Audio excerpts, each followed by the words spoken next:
अस्सलामुअलैकुम। आप देख रहे हैं हमारा चैनल। अगर आपको हमारी वीडियो अच्छी लगे तो हमारे चैनल को सब्सक्राइब करें और मज़ीद ऐसी वीडियोस देखने के लिए हमारे चैनल को लाइक और शेयर जरूर करें। आज चलते हैं वीडियो की तरफ।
इस वक्त हम मौजूद हैं एशिया की सबसे बड़ी पत्थर मार्केट में, पुल नंबर 111 सरगोदा।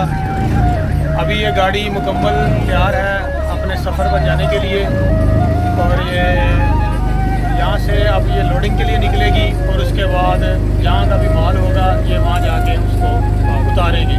अगर आप हमारे आप अभी हमारे चैनल लाला कुर्बान सूट सप्लायर को अभी सब्सक्राइब कीजिए और हमारी मज़ीद ऐसी आने वाली वीडियोस को